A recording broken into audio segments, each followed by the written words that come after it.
ਅਕਾਲ ਜੀ ਸਾਰਿਆਂ ਨੂੰ। ਮੈਂ ਤੁਹਾਡਾ ਸਵਾਗਤ ਆਪਣੇ ਚੈਨਲ 'ਤੇ ਇੱਕ ਵਾਰ ਫਿਰ ਤੋਂ ਕਰ ਰਹੀ ਹਾਂ। ਮੈਂ ਅੱਜ ਭਾਗ ਚੌਥਾ ਲੈ ਕੇ ਰਸੀਦੀ ਟਿਕਟ ਦਾ ਲੈ ਕੇ ਆਈ ਹਾਂ, ਜੋ ਕਿ ਅੰਮ੍ਰਿਤਾ ਪ੍ਰੀਤਮ ਵੱਲੋਂ ਲਿਖੀ ਗਈ ਹੈ। ਰਸੀਦੀ ਟਿਕਟ ਉਹਦਾ ਚੌਥਾ ਭਾਗ ਅੱਜ ਮੈਂ ਤੁਹਾਡੇ ਸਾਹਮਣੇ ਪੇਸ਼ ਕਰਨ ਜਾ ਰਹੀ ਹਾਂ। ਠੀਕ ਹੈ ਜੀ, ਚਲੋ ਸ਼ੁਰੂਆਤ ਕਰਦੇ ਹਾਂ। ਉਹਦਾ ਪਰਛਾਵਾਂ ਇੱਕ ਲੰਬਾ ਅਤੇ ਸਾਊਲਾ ਜਿਹਾ ਪਰਛਾਵਾਂ ਸੀ, ਜੋ ਮੈਨੂੰ ਤੁਰਨ ਸਿੱਖੀ ਤਾਂ ਮੇਰੇ ਨਾਲ ਤੁਰ ਪਿਆ ਸੀ। ਇਸ ਵਾਰ ਇੱਕ ਬੇਗਾਨਾ ਪਿੰਡ ਸੀ ਅਤੇ ਮੈਂ ਸੋਚਣ ਲੱਗ ਪਈ, ਪਿੰਡ ਬੇਗਾਨਾ ਹੈ, ਪਰ ਉਹ ਕਿਉਂ ਬੇਗਾਨਾ ਨਹੀਂ? ਉਦੋਂ ਮੈਂ ਸਿਰਫ ਉਹਦੀ ਆਵਾਜ਼ ਸੁਣੀ ਸੀ ਅਤੇ ਜਾਪਿਆ ਜਿਹੜੀ ਪੌਣ ਵਿੱਚ ਉਹਦੀ ਆਵਾਜ਼ ਰਲ ਗਈ ਸੀ, ਉਸ ਪੌਣ ਵਿੱਚ ਮਹਿਕ ਆਉਣ ਲੱਗ ਪਈ ਸੀ। ਉਹਨੇ ਵੀ ਉਸ ਪਿੰਡੋਂ ਮੁੜ ਆਉਣਾ ਸੀ ਅਤੇ ਮੈਂ ਵੀ। ਉਹਦੇ ਲਈ ਵੀ ਉਹ ਓਨਾ ਹੀ ਬੇਗਾਨਾ ਪਿੰਡ ਸੀ ਜਿੰਨਾ ਮੇਰੇ ਲਈ। ਅਤੇ ਕਿਸੇ ਨੇ ਦੱਸਿਆ ਉਹਨੇ ਵੀ ਉਸੇ ਸ਼ਹਿਰ ਮੁੜਨਾ ਏ, ਜਿਹੜਾ ਸ਼ਹਿਰ ਮੈਂ। ਪਤਾ ਨਹੀਂ ਕਿਹੜੇ ਕਾਲੀਦਾਸ ਨੇ ਅਚਾਨਕ ਮੇਘ ਭੇਜ ਦਿੱਤੇ, ਜੋ ਪੂਰੇ 2 ਦਿਨ ਅਤੇ 2 ਰਾਤਾਂ ਵਸਦੇ ਰਹੇ। ਤੀਜੇ ਦਿਨ ਜਦੋਂ ਅਸੀਂ ਸਾਰੇ ਲੋਕ ਜਿੰਨੇ ਵੀ ਉਸ ਪਿੰਡ ਵਿੱਚ ਇੱਕ ਸਮਾਗਮ 'ਤੇ ਗਏ ਹੋਏ ਸਾਂ, ਪਰਤਣ ਲੱਗੇ ਤਾਂ ਪਿੰਡ ਦੀ ਪਗਡੰਡੀ ਪਾਣੀ ਵਿੱਚ ਡੁੱਬੀ ਹੋਈ ਸੀ। ਖੇਤਾਂ ਦੀ ਵੱਟੋ ਵੱਟ ਅਸਾਂ ਕੋਈ 5 ਮੀਲ ਤੁਰਨਾ ਸੀ ਅਤੇ ਫਿਰ ਲੋਪੋਕੀ ਪਿੰਡ ਤੋਂ ਸਾਨੂੰ ਲਾਹੌਰ ਪਰਤਣ ਲਈ ਬੱਸ ਮਿਲ ਜਾਂਦੀ ਸੀ। 15 ਕੁ ਬੰਦਿਆਂ ਦਾ ਇੱਕ ਕਾਫਲਾ ਜਿਹਾ ਸੀ, ਜਿਨ੍ਹਾਂ ਵਿੱਚੋਂ ਕਰੀਬ ਸਾਰਿਆਂ ਨੂੰ ਮੈਂ ਥੋੜ੍ਹਾ ਜਾਣਦੀ ਸਾਂ। ਇੱਕੋ ਉਹ ਹੀ ਸੀ ਜੋ ਉਸ ਵੇਲੇ ਤੱਕ ਮੇਰੇ ਲਈ ਓਪਰਾ ਸੀ। ਮੈਂ ਬੱਦਲਾਂ ਵੱਲ ਇੰਝ ਵੇਖਿਆ ਜਿਵੇਂ ਉਹ ਔਖੀ ਘੜੀ ਬੋਹੜੇ ਸਨ। ਜ਼ਰੂਰ ਇੰਝੇ ਕਾਲੀਦਾਸ ਨੂੰ ਬੋਹੜੇ ਹੋਣਗੇ, ਕਿਸੇ ਦਾ ਦੂਤ ਬਣ ਕੇ ਕਿਸੇ ਕੋਲ ਜਾਣ ਲਈ, ਅਤੇ ਮਹਿਜ਼ ਉਹਨਾਂ ਨੇ ਮੇਰਾ ਰਾਹ ਲੰਬਾ ਕਰ ਦਿੱਤਾ ਸੀ ਕਿ ਸੂਰਜ ਦੀ ਮੱਠੀ ਲੋ ਵਿੱਚ ਉਹਦਾ ਅੱਗੇ ਤੁਰਦੇ ਦਾ ਪਰਛਾਵਾਂ ਜਦੋਂ ਦਿਸਦਾ, ਮੈਂ ਉਸ ਪਰਛਾਵੇਂ ਨੂੰ ਜਿਵੇਂ ਆਪਣੇ ਬਦਨ 'ਤੇ ਲਪੇਟ ਲੈਂਦੀ ਅਤੇ ਜ਼ਿੰਦਗੀ ਵਿੱਚ ਪਹਿਲੀ ਵਾਰ ਅਹਿਸਾਸ ਹੋਇਆ ਕਿ ਮੈਂ ਜ਼ਰੂਰ ਉਹਦੇ ਪਰਛਾਵੇਂ ਵਿੱਚ ਤੁਰਦੀ ਰਹੀ ਹਾਂ, ਸ਼ਾਇਦ ਪਿਛਲੇ ਜਨਮ ਤੋਂ। ਰਾਹ ਨਿਖੜਨੇ ਸਨ, ਆਖਰ ਜੋ ਲਾਹੌਰ ਪਹੁੰਚ ਕੇ ਨਿਖੜ ਗਏ। ਉਹਨਾਂ ਵਿਰਾਗੇ ਦਿਨਾਂ ਵਿੱਚ ਇੱਕ ਵਾਰੀ ਮੈਂ ਕਿਸੇ ਨੂੰ ਕਿਹਾ, ਉਹਨੂੰ ਜੇ ਕੋਈ ਬੁਲਾਵੇ ਤਾਂ ਉਹ ਆ ਜਾਵੇਗਾ। ਅੱਗੋਂ ਉਹਨੇ ਕਿਹਾ, ਜੇ ਤੂੰ ਬੁਲਾਇਆ ਤਾਂ ਸਾਰੇ ਕੰਮ ਛੱਡ ਕੇ ਆ ਜਾਏਗਾ। ਅੱਛਾ, ਉਹਨੂੰ ਕਦੀ ਕਹਿਣਾ। ਬਸ ਇੰਨਾ ਆਖਿਆ ਸੀ ਤੇ ਕਹਿਣ ਵਾਲੇ ਦਾ ਮੂੰਹ ਜ਼ਰੂਰ ਚੰਗਾ ਹੋਵੇਗਾ ਕਿ ਇੱਕ ਦਿਨ ਉਹ ਆ ਗਿਆ। ਮੇਰੀਆਂ ਬਰੂਹਾਂ ਨੇ ਪਿਛਲੀ ਵਾਰ ਉਹਦੇ ਪੈਰ ਛੋਹੇ। ਇੰਝ ਸਾਤੇ ਲੰਘ ਜਾਂਦੇ, ਮਹੀਨੇ ਲੰਘ ਜਾਂਦੇ। ਕੋਈ ਸਮਾਗਮ ਹੁੰਦਾ ਤਾਂ ਮੈਂ ਉਹਦੀ ਆਵਾਜ਼ ਸੁਣ ਸਕਦੀ ਸਾਂ, ਅਤੇ ਜਦੋਂ ਕਦੇ ਉਹ ਆ ਜਾਂਦਾ, ਮੇਰੀਆਂ ਕਾਲੀਆਂ ਰਾਤਾਂ ਵੀ ਸੁਪਨਿਆਂ ਦੇ ਪੈਠਾਂ ਹੇਠ ਚਾਂਦਨੀ ਵਿਛਾ ਦਿੰਦੀਆਂ। ਇੱਕ ਦਿਨ ਉਹ ਆਇਆ ਤਾਂ ਉਹਦੇ ਹੱਥ ਵਿੱਚ ਇੱਕ ਕਾਗਜ਼ ਸੀ, ਉਹਦੀ ਨਜ਼ਮ ਦਾ। ਉਹਨੇ ਨਜ਼ਮ ਪੜ੍ਹੀ ਅਤੇ ਉਹ ਕਾਗਜ਼ ਮੈਨੂੰ ਦਿੰਦਿਆਂ ਉਹਨੇ ਪਤਾ ਨਹੀਂ ਕਿਉਂ ਆਖਿਆ, ਇਸ ਨਜ਼ਮ ਵਿੱਚ ਜਿਹੜੀ ਥਾਂ ਦਾ ਜ਼ਿਕਰ ਹੈ, ਉਹ ਥਾਂ ਮੈਂ ਕਦੇ ਵੇਖੀ ਨਹੀਂ, ਅਤੇ ਨਜ਼ਮ ਵਿੱਚ ਜਿਹੜੀ ਕੁੜੀ ਦਾ ਜ਼ਿਕਰ ਹੈ, ਉਹ ਕੁੜੀ ਕੋਈ ਨਹੀਂ। ਮੈਂ ਕਾਗਜ਼ ਮੋੜਨ ਲੱਗੀ ਤਾਂ ਉਹਨੇ ਕਿਹਾ, ਇਹ ਮੈਂ ਮੋੜ ਕੇ ਲਿਜਾਣ ਜੋਗਾ ਨਹੀਂ ਆਂਦਾ।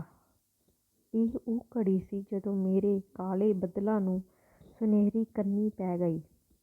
ਰਾਤ ਨੂੰ ਅਸਮਾਨ ਦੇ ਤਾਰੇ ਮੇਰੇ ਦਿਲ ਵਾਂਗ ਧੜਕਦੇ ਰਹੇ, ਅਤੇ ਫਿਰ ਜਦੋਂ ਵੀ ਮੈਂ ਕੋਈ ਨਜ਼ਮ ਲਿਖਦੀ ਜਾਪਦਾ, ਮੈਂ ਉਹਨੂੰ ਖਤ ਲਿਖਦੀ ਪਈ ਹਾਂ।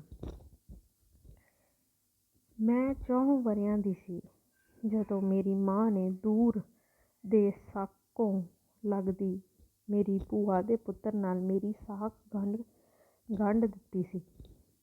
ਫਿਰ ਮਾਂ ਨਹੀਂ ਰਹੀ ਤਾਂ ਪਿਤਾ ਨੇ ਵਿਆਹ ਦੀ ਰਸਮ ਕਰਕੇ ਮੇਰੀ ਮਾਂ ਦਾ ਬੋਲ ਪੁਗਾ ਦਿੱਤਾ ਸੀ। ਇਸ ਲਈ ਹੁਣ ਸਾਹਮਣੇ ਕੋਈ ਵੀ ਰਾਹ ਨਹੀਂ ਸੀ। ਕੰਧਾਂ ਸਨ, ਸਮਾਜ ਦੀਆਂ ਵੀ, ਮਜ਼ਹਬ ਦੀਆਂ ਵੀ। ਅਚਾਨਕ ਸੈਂਕੜੇ ਪਤਝੜਾਂ ਆ ਗਈਆਂ। ਉਹਨਾਂ ਨੇ ਦੱਸਿਆ ਕਿ ਹੁਣ ਉਹਨੇ ਮੇਰੇ ਸ਼ਹਿਰ ਚਲੇ ਜਾਣਾ ਸੀ। ਰੋਟੀ ਰੁਜ਼ਗਾਰ ਦਾ ਤਕਾਜ਼ਾ ਸੀ ਤੇ ਉਸ ਸ਼ਾਮ ਉਹਨੇ ਪਹਿਲੀ ਵਾਰ ਮੇਰੇ ਕੋਲ ਮੇਰੀਆਂ ਨਜ਼ਮਾਂ ਮੰਗੀਆਂ ਤੇ ਇੱਕ ਤਸਵੀਰ ਮੰਗੀ। ਫਿਰ ਅਖਬਾਰ ਕਿਤਾਬਾਂ ਮੇਰੇ ਡਾਕੀਏ ਹੋ ਗਈਆਂ ਤੇ ਮੇਰੀਆਂ ਨਜ਼ਮਾਂ ਮੇਰੇ ਖਤ ਹੋ ਗਏ। ਉਹਦੇ ਵੱਲ ਚੁੱਪ ਦਾ ਇੱਕ ਦਾਇਰਾ। ਪਰਤ ਕੇ ਕਈ ਮੀਲ ਪਿਛਾਂਹ ਵੇਖਾਂ ਤਾਂ ਮੁਲਕ ਦੀ ਤਕਸੀਮ ਤੋਂ ਪਹਿਲਾਂ ਦੇ ਉਹ ਦਿਨ ਸਾਹਮਣੇ ਆਉਂਦੇ ਹਨ ਜਦੋਂ ਅਚਾਨਕ ਲਾਹੌਰ ਦੀ ਹਵਾ ਰੋਮਾਂਚਕ ਅਫਵਾਹਾਂ ਨਾਲ ਤਲਖ ਹੋ ਗਈ ਸੀ। ਮੇਰੇ ਨਾਲ ਮੇਰੇ ਵਿਆਹ ਤੋਂ ਸਿਵਾ ਕੁਝ ਨਹੀਂ ਸੀ ਵਾਪਰਿਆ। 4 ਸਾਲ ਦੀ ਉਮਰ ਤੇ ਜੋ ਮੰਗਣੀ ਹੋਈ ਸੀ, ਉਹ 16 ਕੁ ਸਾਲ ਦੀ ਉਮਰ ਤੇ ਨੇਪੜੇ ਚੜ੍ਹੀ। ਬੜੀ ਇਕਸਾਰ ਜਿਹੀ ਤੁਰਦੀ ਜ਼ਿੰਦਗੀ ਵਾਂਗ, ਪਰ ਅਦਬੀ ਹਲਕਿਆਂ ਵਿੱਚ ਬੜੀਆਂ ਰੋਮਾਂਚਕ ਕਹਾਣੀਆਂ ਫੈਲ ਗਈਆਂ। ਪਤਾ ਲੱਗਾ ਪੰਜਾਬੀ ਸ਼ਾਇਰੀ ਵਿੱਚ ਜਿਸ ਸ਼ਾਇਰ ਦਾ ਨਾਂ ਉਸ ਵੇਲੇ ਸਭ ਤੋਂ ਮਾਣ ਨਾਲ ਲਿਆ ਜਾਂਦਾ ਸੀ, ਉਸ ਸ਼ਾਇਰ ਨੇ ਮੇਰੇ ਤੇ ਕਈ ਨਜ਼ਮਾਂ ਲਿਖੀਆਂ ਹਨ। ਇਹ ਉਹ ਵੇਲੇ ਦੇ ਮਸ਼ਹੂਰ ਸ਼ਾਇਰ ਮੋਹਨ ਸਿੰਘ ਦਾ ਨਾਂ ਸੀ। ਪਰ ਜਿੰਨਾਂ ਵੀ ਸਮਾਗਮਾਂ ਵਿੱਚ ਮੈਂ ਮੋਹਨ ਸਿੰਘ ਨੂੰ ਵੇਖਿਆ, ਉਹਨਾਂ ਨਾਲ ਸਾਧਾਰਨ ਜਿਹੀ ਮੁਲਾਕਾਤ ਹੋਈ। ਇਸ ਤੋਂ ਵੱਧ ਕੁਝ ਨਹੀਂ। ਸ਼ਾਇਦ ਉਹਨਾਂ ਦਾ ਸੁਭਾਅ ਹੀ ਸੰਜੀਦਾ ਤੇ ਗੰਭੀਰ ਸੀ, ਇਸ ਲਈ ਮੈਨੂੰ ਉਹਨਾਂ ਨਾਲ ਕੋਈ ਸ਼ਿਕਵਾ ਨਹੀਂ ਸੀ। ਪਰ ਦੁਆਲੇ ਪਸਰਦੀਆਂ ਕਹਾਣੀਆਂ ਤੋਂ ਮੈਂ ਖੁਸ਼ ਨਹੀਂ ਸਾਂ। ਮੇਰੇ ਮਨ ਵਿੱਚ ਉਹਨਾਂ ਲਈ ਆਪਣੇ ਤੋਂ ਵੱਡੇ ਸ਼ਾਇਰ ਹੋਣ ਦੇ ਨਾਤੇ ਇੱਕ ਆਦਰ ਸੀ, ਪਰ ਇਸ ਤੋਂ ਵੱਖਰਾ ਕੁਝ ਨਹੀਂ ਸੀ। ਮੇਰੇ ਮਨ ਆਪਣੀਆਂ ਹੀ ਤਹਿ ਵਿੱਚ ਉੱਠਦੇ ਪਰਛਾਵੇਂ ਨਾਲ ਮੱਲਿਆ ਹੋਇਆ ਸੀ। ਇਸ ਲਈ ਦੁਆਲੇ ਦੀਆਂ ਕਹਾਣੀਆਂ ਸਿਰਫ ਇਹ ਖੌਫ ਜਾਗਦੀਆਂ ਸਨ ਕਿ ਮੈਂ ਇੱਕ ਗਲਤਫਹਿਮੀ ਦਾ ਕੇਂਦਰ ਹੋ ਰਹੀ ਸਾਂ। ਪਰ ਮੋਹਨ ਸਿੰਘ ਦਾ ਖਲੂਸ ਇਹੋ ਜਿਹਾ ਸੀ ਕਿ ਉਹਨਾਂ ਉੱਤੇ ਕੋਈ ਸ਼ਿਕਵਾ ਨਹੀਂ ਸਾਂ ਕਰ ਸਕਦੀ। ਫਿਰ ਇੱਕ ਸ਼ਾਮ ਮੋਹਨ ਸਿੰਘ ਮਿਲਣ ਆਏ। ਉਹਨਾਂ ਨੇ ਸ਼ਾਇਦ ਡਾਕਟਰ ਦੀਵਾਨ ਸਿੰਘ ਸਨ ਜਾਂ ਕੋਈ ਹੋਰ, ਹੁਣ ਮੈਨੂੰ ਯਾਦ ਨਹੀਂ। ਤੇ ਪਤਾ ਲੱਗਾ ਦੂਜੇ ਦਿਨ ਉਹਨਾਂ ਨੇ ਨਜ਼ਮਾਂ ਲਿਖੀ ਜਾਇਦਾਦ। ਇਹਦਾ ਭਾਵ ਸੀ ਉਹ ਬੂਹੇ ਵਿੱਚ ਚੁੱਪ ਖੜੀ ਸੀ, ਇੱਕ ਜਾਇਦਾਦ ਵਾਂਗੂ, ਇੱਕ ਮਾਲਕ ਦੀ ਮਲਕੀਅਤ ਵਾਂਗੂ। ਮੇਰੇ ਲਈ ਇਹ ਮੇਰੇ ਮਨ ਦੇ ਬੜੇ ਔਖੇ ਦਿਨ ਸਨ। ਨਜ਼ਮ ਦੀ ਸਪਸ਼ਟਤਾ ਮੈਨੂੰ ਬੇਚੈਨ ਕਰ ਰਹੀ ਸੀ। ਇੱਕ ਚੰਗੇ ਭਲੇ ਆਦਮੀ ਨੂੰ ਮੇਰੀ ਚੁੱਪ ਗਲਤਫਹਿਮੀ ਪਾ ਰਹੀ ਹੈ, ਪਰ ਪਤਾ ਨਹੀਂ ਸੀ ਲੱਗ ਰਿਹਾ ਕਿ ਚੁੱਪ ਨੂੰ ਮੈਂ ਕਿਵੇਂ ਤੋੜਾਂ। ਮੇਰੇ ਸਾਹਮਣੇ ਮੋਹਨ ਸਿੰਘ ਨੇ ਆਪਣੀ ਚੁੱਪ ਕਦੇ ਨਹੀਂ ਸੀ ਤੋੜੀ। ਇਸ ਚੁੱਪ ਦੀ ਇੱਕ ਆਪਣੀ ਆਬਰੂ ਸੀ ਜੋ ਕਾਇਮ ਸੀ।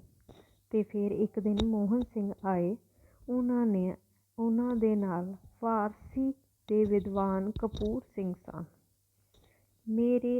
ਮੇਰਾ ਸੰਕੋਚ ਉਸੇ ਤਰ੍ਹਾਂ ਸੀ ਜਿਹਦੇ ਵਿੱਚ ਆਦਰ ਵੀ ਸ਼ਾਮਲ ਸੀ, ਪਰ ਸ਼ਾਇਦ ਕੁਝ ਰੁੱਖਾਈ ਵੀ।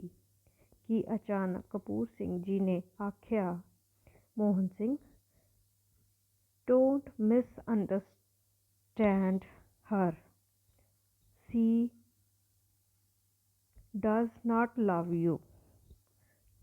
ਤਾਂ ਚਿਰਾਂ ਦੀ ਜੰਮੀ ਹੋਈ ਚੁੱਪ ਕੁਝ ਪੰਘਰ ਗਈ। ਉਸ ਦਿਨ ਮੈਂ ਹੌਸਲਾ ਕਰਕੇ ਕਹਿ ਸਕੀ, ਮੋਹਨ ਸਿੰਘ ਜੀ, ਮੈਂ ਤੁਹਾਡੀ ਦੋਸਤ ਹਾਂ, ਤੁਹਾਡਾ ਆਦਰ ਕਰਦੀ ਹਾਂ, ਤੁਸੀਂ ਹੋਰ ਕੀ ਚਾਹੁੰਦੇ ਹੋ। ਮੈਂ ਬੜੇ ਸੰਕੋਚੇ ਹੋਏ ਲਫ਼ਜ਼ਾਂ ਵਿੱਚ ਸਿਰਫ ਇੰਨਾ ਆਖਿਆ ਤੇ ਮੇਰੀ ਜਾਚੇ ਇਹ ਕਾਫੀ ਸੀ। ਮੋਹਨ ਸਿੰਘ ਜੀ ਨੇ ਕੁਝ ਨਹੀਂ ਕਿਹਾ, ਸਿਰਫ ਬਾਅਦ ਵਿੱਚ ਇੱਕ ਛੋਟੀ ਜਿਹੀ ਨਜ਼ਮ ਲਿਖੀ ਜਿਹਦੇ ਵਿੱਚ ਉਹੀ ਲਫ਼ਜ਼ ਦੁਹਰਾਏ, ਮੈਂ ਤੁਹਾਡੀ ਦੋਸਤ ਹਾਂ, ਮੈਂ ਤੁਹਾਡੀ ਮਿੱਤਰ ਹਾਂ, ਤੁਸੀਂ ਹੋਰ ਕੀ ਚਾਹੁੰਦੇ ਹੋ। ਤੇ ਅਗਲੀਆਂ ਸਤਰਾਂ ਇੱਕ ਉਦਾਸੀ ਨਾਲ ਲਿਖੀਆਂ, ਮੈਂ ਹੋਰ ਕੀ ਚਾਹਨਾ ਏ। ਪਰ ਕੁਝ ਕਹਾਣੀਆਂ ਜਿਹੀਆਂ ਸਾਹਿਤ ਵਿੱਚ ਫੇਰ ਵੀ ਚੱਲਦੀਆਂ ਰਹੀਆਂ। ਕਈ ਮੂੰਹ ਜ਼ਬਾਨੀ, ਕਈ ਕੁਝ ਲੋਕਾਂ ਦੀਆਂ ਲਿਖਤੀਆਂ ਵਿੱਚ ਸ਼ਾਇਰੀ ਵਾਂਗ। ਪਰ ਮੋਹਨ ਸਿੰਘ ਵੱਲੋਂ ਜਦ ਤੱਕ ਕੋਈ ਅਜਿਹੀ ਲਿਖਤ ਨਹੀਂ ਸੀ ਆਈ ਜੋ ਮੈਨੂੰ ਦੁਖਾ ਜਾਂਦੀ, ਉਨਾ ਚਿਰ ਮੇਰੇ ਵੱਲੋਂ ਵੀ ਉਹਨਾਂ ਦੇ ਆਦਰ ਵਿੱਚ ਕਦੇ ਕੋਈ ਫਰਕ ਨਹੀਂ ਸੀ ਆਇਆ। ਇੱਕ ਸਾਧਾਰਨ ਜਿਹੀ ਘਟਨਾ ਹੋਰ ਵੀ ਵਾਪਰੀ ਸੀ। ਲਾਹੌਰ ਰੇਡੀਓ ਦੇ ਇੱਕ ਅਫਸਰ ਸਨ ਜਿਨ੍ਹਾਂ ਨੂੰ ਸ਼ਾਇਦ ਸਾਹਿਤ ਨਾਲ ਕੁਝ ਉਣਸ ਸੀ। ਇੱਕ ਵਾਰ ਮੇਰੇ ਇੱਕ ਬਰਾਡਕਾਸਟ ਤੋਂ ਪਿੱਛੋਂ ਅਚਾਨਕ ਕਹਿਣ ਲੱਗੇ, ਜੇ ਮੈਂ ਅੱਜ ਤੋਂ ਕੁਝ ਵਰ੍ਹੇ ਪਹਿਲਾਂ ਤੁਹਾਨੂੰ ਵੇਖਿਆ ਹੁੰਦਾ ਤਾਂ ਮੈਂ ਮੁਸਲਮਾਨ ਤੋਂ ਸਿੱਖ ਹੋ ਗਿਆ ਹੁੰਦਾ, ਜਾਂ ਤੂੰ ਸਿੱਖ ਤੋਂ ਮੁਸਲਮਾਨ ਹੋ ਗਈ ਹੁੰਦੀ। ਇਹ ਲਫ਼ਜ਼ ਅਚਾਨਕ ਹਵਾ ਵਿੱਚ ਉੱਭਰੇ ਤੇ ਅਚਾਨਕ ਹਵਾ ਵਿੱਚ ਲੀਨ ਹੋ ਗਏ। ਮੇਰਾ ਖਿਆਲ ਹੈ ਕਿ ਇਹ ਇੱਕ ਛਿਣ ਦਾ ਵਲੇਲ ਸੀ ਜਿਹਦਾ ਨਾ ਕੋਈ ਪਹਿਲਾ ਛਿਣ ਇਹਦੇ ਨਾਲ ਜੁੜਦਾ ਸੀ, ਨਾ ਕੋਈ ਅਗਲਾ। ਫਿਰ ਉਸ ਦਿਨ ਤੋਂ ਪਿੱਛੋਂ ਉਹਨਾਂ ਨੇ ਕਦੇ ਕੁਝ ਨਾ ਕਿਹਾ। ਪਰ ਮੈਂ ਅੱਜ ਤੱਕ ਨਹੀਂ ਜਾਣਦੀ ਕਿ ਉਸ ਵੇਲੇ ਦੇ ਫਿਜ਼ਾ ਵਿੱਚ ਉਹਨਾਂ ਦੇ ਕਿਸੇ ਵੀ ਅਹਿਸਾਸ ਦੀ ਗੱਲ ਕਿਵੇਂ ਖਿਲਰੀ। ਸ਼ਾਇਦ ਕਿਸੇ ਅੱਗੇ ਉਹਨਾਂ ਦੀ ਜ਼ਬਾਨੀ ਤੇ ਪਤਾ ਨਹੀਂ ਕਿਹੜੇ ਲਫ਼ਜ਼ਾਂ ਵਿੱਚ ਕੀ ਪਿੱਛੋਂ ਇਹਦਾ ਬੜਾ ਤੋੜਿਆ ਮਰੋੜਿਆ ਜ਼ਿਕਰ ਵੀ ਪੜ੍ਹਿਆ।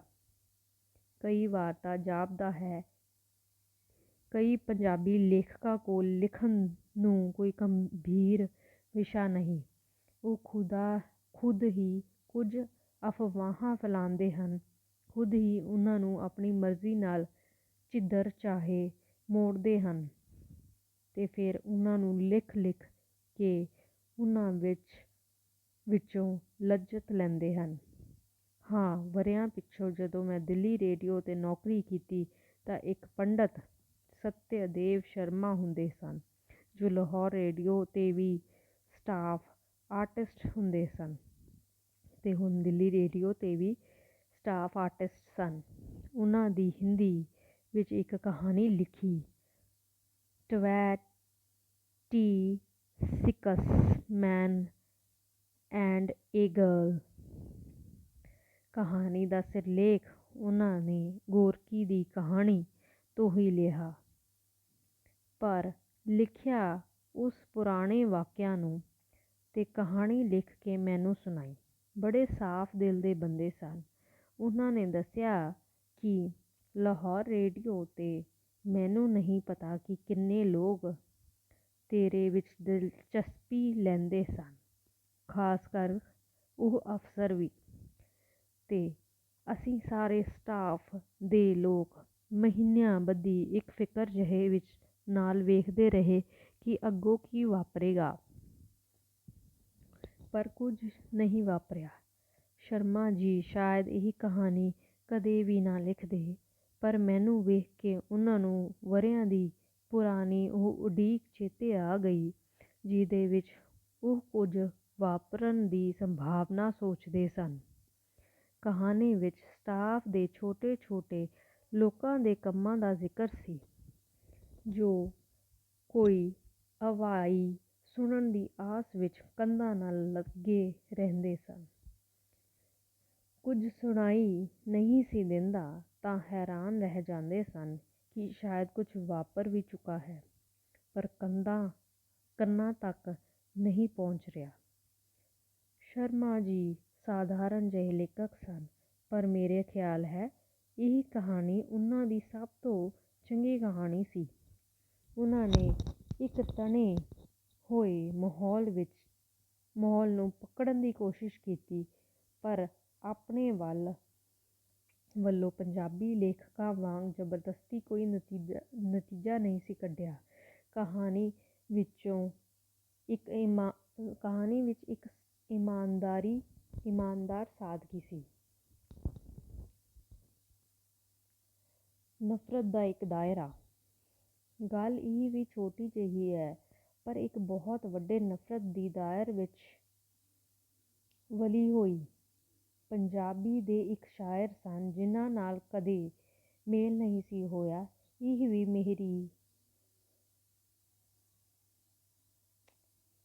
ਮੈਂ ਕਦੇ ਵੇਖੇ ਨਹੀਂ ਸਨ, ਇਸ ਲਈ ਹੈਰਾਨ ਹੁੰਦੀ ਸਾਂ ਕਿ ਉਹਨਾਂ ਨੂੰ ਮੇਰੀ ਜਾਤ ਨਾਲੋਂ ਕਦੋਂ ਦੀ ਤੇ ਕਿਸ ਗੱਲ ਤੋਂ ਦੁਸ਼ਮਣੀ ਸੀ। ਫਿਰ ਦੇਸ਼ ਦੀ ਤਕਸੀਮ ਤੋਂ ਥੋੜ੍ਹਾ ਜਿਹਾ ਚਿਰ ਪਹਿਲਾਂ ਦੀ ਗੱਲ ਹੈ ਕਿ ਇੱਕ ਵਾਰ ਮੈਨੂੰ ਕੁਝ ਬੁਖਾਰ ਹੋ ਗਿਆ ਤੇ ਇੱਕ ਅਖ਼ਬਾਰ ਦੇ ਸੰਪਾਦਕ ਖ਼ਬਰ ਲੈਣ ਆਏ। ਉਹਨਾਂ ਦੇ ਨਾਲ ਇੱਕ ਕੋਈ ਹੋਰ ਸੀ ਜਿਹਨਾਂ ਨੂੰ ਮੈਂ ਕਦੇ ਪਹਿਲਾਂ ਨਹੀਂ ਸੀ ਵੇਖਿਆ ਹੋਇਆ। ਉਹਨਾਂ ਨੇ ਨਾਮ ਦੱਸਿਆ ਤੇ ਵਾਕਫੀ ਕਰਾਈ ਤਾਂ ਮੈਂ ਚੌਂਕ ਜਿਹੀ ਗਈ। ਇਹ ਉਹੀ ਸਨ ਜਿਹਨਾਂ ਨੂੰ ਮੇਰੀ ਹੋਂਦ ਨਾਲ ਵੀ ਨਫ਼ਰਤ ਜਾਪਦੀ ਸੀ। ਹੈਰਾਨ ਸਾਂ ਕਿ ਅੱਜ ਇਹ ਮੇਰੀ ਬਿਮਾਰ ਪੁਰਸੀ ਲਈ ਕਿਉਂ ਆਏ ਹਨ।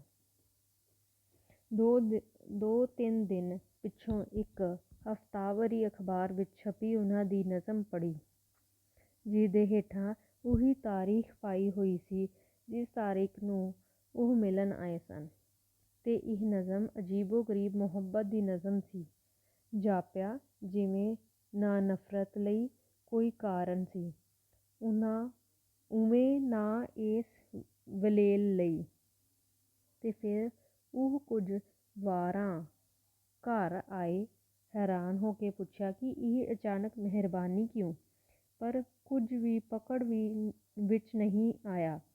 ਇਹ ਮੰਨਦੀ ਹਾਂ ਕਿ ਉਹਨਾਂ ਦੇ ਕਿਸੇ ਬੋਲ ਵਿੱਚ ਕੋਈ ਸ਼ੌਖੀ ਨਹੀਂ ਸੀ, ਪਰ ਇੱਕ ਸਖ਼ਤੀ ਜਿਹੀ ਜ਼ਰੂਰ ਸੀ ਕਿ ਸਾਰੇ ਲੋਕ ਘਟੀਆ ਹਨ, ਮੈਂ ਕਿਸੇ ਨੂੰ ਨਾ ਮਿਲਿਆ ਕਰਾਂ। ਇੱਥੋਂ ਤੱਕ ਕਿ ਲਾਹੌਰ ਰੇਡੀਓ ਵਿੱਚ ਮੈਂ ਜਦੋਂ ਸਾਹਿਤ ਦੀ ਸਮਾਲੋਚਨਾ ਲਿਖਣੀ ਹੁੰਦੀ ਤਾਂ ਉਹ ਤਕਾਜ਼ਾ ਕਰਦੇ ਕਿ ਫਲਾਣੇ ਦਾ ਨਾਂ ਨਹੀਂ ਲਿਖਣਾ, ਫਲਾਣੇ ਦੀ ਤਾਰੀਫ਼ ਨਹੀਂ ਕਰਨੀ, ਫਲਾਣੇ ਦੀ ਕਿਤਾਬ ਦਾ ਜ਼ਿਕਰ ਨਹੀਂ ਕਰਨਾ। ਇਹ ਅਦਬੀ ਵਾਕਫੀ ਸਾਹ ਘੁੱਟਵੀਂ ਹੋ ਗਈ ਸੀ ਤੇ ਮੈਂ ਕਾਹਲੀ ਪੈ ਗਈ। ਫਿਰ ਇਸ ਤਲਖ਼ੀ ਨੂੰ ਅਜੇ ਇਜ਼ਹਾਰ ਮਿਲਿਆ ਹੀ ਸੀ ਕਿ ਦੇਸ਼ ਦੀ ਵੰਡ ਹੋ ਗਈ ਹੈ ਤੇ ਮੈਂ ਉਹਨਾਂ ਦੀ ਵਾਕਫੀ ਤੋਂ ਸੁਤੰਤਰ ਹੋ ਗਈ। ਫਿਰ ਕੁਝ ਵਰ੍ਹਿਆਂ ਪਿੱਛੋਂ ਸੁਣਿਆ ਕਿ ਉਹਨਾਂ ਦੇ ਖਿਆਲ ਵਿੱਚ ਹਿੰਦੁਸਤਾਨ ਦੀ ਵੰਡ ਇਸੇ ਲਈ ਹੋਈ ਕਿ ਮੈਂ ਉਹਨਾਂ ਦੀ ਦੋਸਤੀ ਨਹੀਂ ਸੀ ਚਾਹੀ, ਤੇ ਉਹਨਾਂ ਦੇ ਖਿਆਲ ਵਿੱਚ ਹਜ਼ਾਰਾਂ ਮਾਸੂਮ ਲੋਕਾਂ ਦਾ ਕਤਲ ਵੀ ਇਸੇ ਲਈ ਹੋਇਆ। ਖ਼ੈਰ, ਹਿੰਦੁਸਤਾਨ ਦੀ ਤਕਸੀਮ ਦਾ ਤੇ ਮਾਸੂਮ ਲੋਕਾਂ ਦੇ ਕਤਲ ਦਾ ਇਹ ਮੇਰੇ ਉੱਤੇ ਜੋ ਇਲਜ਼ਾਮ ਸੀ, ਇਸ ਨੂੰ ਕੋਈ ਮਨੋਵਿਗਿਆਨ ਦਾ ਮਾਹਿਰ ਭਾਵੇਂ ਜਾਣ ਸਕੇ, ਮੈਂ ਨਹੀਂ ਜਾਣ ਸਕਦੀ। ਵੇਖਣ ਸੁਣਨ ਵਿੱਚ ਆਇਆ ਕਿ ਹੁਣ ਉਹ ਫਿਰ ਮੇਰੇ ਖਿਲਾਫ਼ ਬੋਲਦੇ ਹਨ ਤੇ ਮੇਰੇ ਖਿਲਾਫ਼ ਨਜ਼ਮਾਂ ਲਿਖਦੇ ਹਨ। ਜਾਪਦਾ ਹੈ ਇਹ ਨਫ਼ਰਤ ਇੱਕ ਗੋਲ ਦਾਇਰਾ ਸੀ ਜਿਹਦਾ ਅਖ਼ੀਰਲਾ ਸਿਰਾ ਫਿਰ ਪਹਿਲੇ ਸਿਰੇ ਨਾਲ ਜੁੜਨਾ ਹੀ ਸੀ। ਸੋ ਧੰਨਵਾਦ ਦੋਸਤੋ, ਅੱਜ ਲਈ ਇੰਨਾ ਹੀ ਕਾਫ਼ੀ ਹੈ। ਚੌਥਾ ਭਾਗ ਸੀ ਅੱਜ ਦਾ। ਸ਼ੁਕਰੀਆ।